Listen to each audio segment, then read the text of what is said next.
les gens sont éveillés et les gens se battent aujourd'hui, pas pour nous-mêmes, mais pour les générations à venir.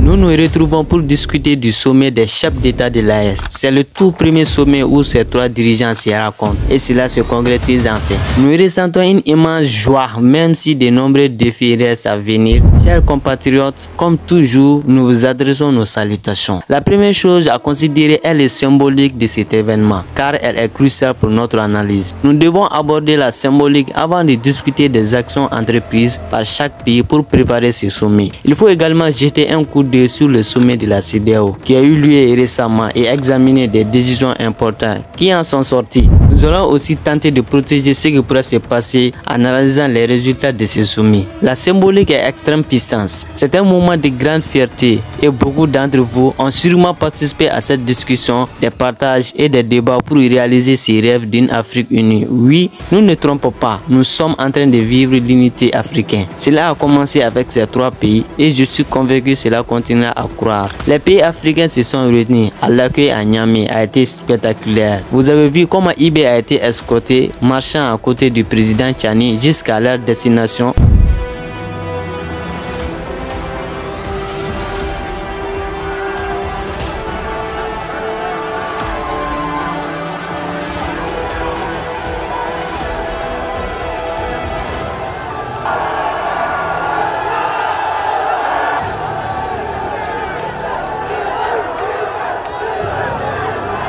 C'était un moment formidable de voir ces deux présidents côté à côté et encore plus remarquable de voir trois présidents africains marcher ensemble, entourés par une foule immense. C'est tout simplement impeccable. Et je suis certain qu'aujourd'hui à l'Élysée et dans les nombreuses autres instances secrètes, beaucoup de gens ne dormiront pas tranquilles. Ils ont travaillé dur pour empêcher les trois pays africains de se réunir. Ils ont même éliminé physiquement tout dirigeant ayant de telles ambitions. Mais aujourd'hui, malgré ces tentatives, leur échec est évident. Ils ont fait qui a renforcé notre volonté de nous nuire. Tous les efforts ont échoué et l'Afrique est bien et belle présente, prête à montrer ce dont elle est capable lorsque des dirigeants sont libres de toute pression. Nous devons toujours nous rappeler qu'ils peuvent accomplir de grandes actions lorsqu'ils sont libérés de l'influence extérieure. Il y a déjà des actions en cours dans chacun trois pays qui s'inscrivent dans le contexte de ce sommet. Nous félicitons le président Assimi Goïta, le capitaine Ibrahim Traoré et le président Abdourahmane Tchani pour leur leadership et les décisions qu'ils ont prises jusqu'à présent. Ce sommet est aboutissement d'un travail acharné de la part de nombreux experts, ministres, des chefs de gouvernement des trois pays. Ce sommet est une réponse à celui de la CEDEAO qui se tiendra le dimanche suivant. Ce sommet est une réponse à celui de la CEDEAO qui se tiendra ce dimanche. Les dirigeants de l'AES se réunissent pour discuter des résultats de différentes médiations menées par la CEDEAO. Il est important de noter que le Parlement de la CEDEAO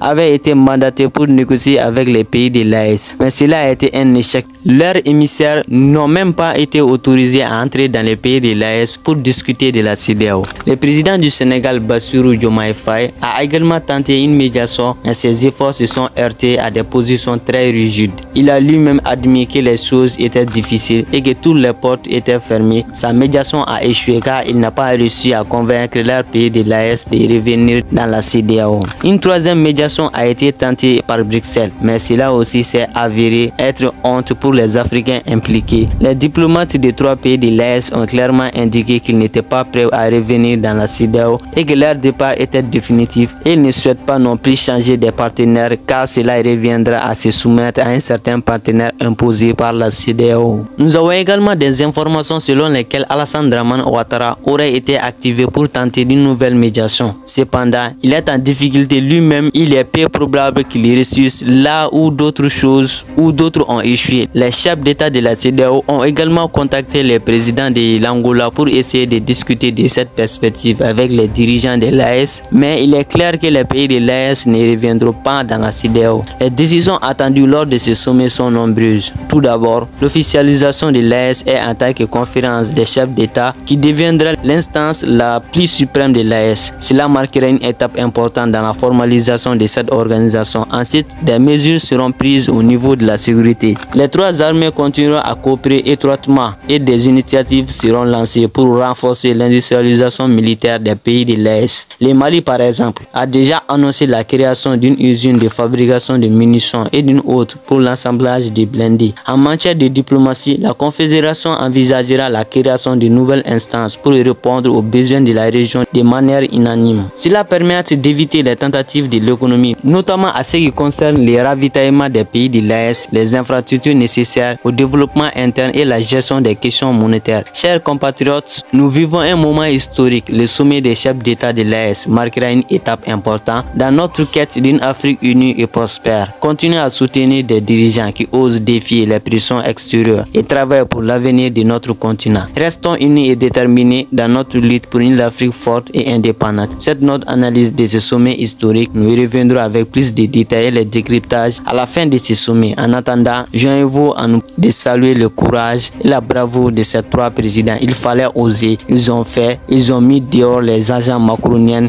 et même l'oncle Sam. Et ils ont montré que nous pouvons nous unir et avancer ensemble. Bravo à eux et à nous tous, peuple d'Afrique. Nous nous retrouvons prochainement pour discuter des résultats de ce sommet et des prochaines étapes de votre voyage vers une Afrique unie et prospère. Restons vigilants et engagés dans notre quête d'un avenir meilleur pour notre continent. Peace out.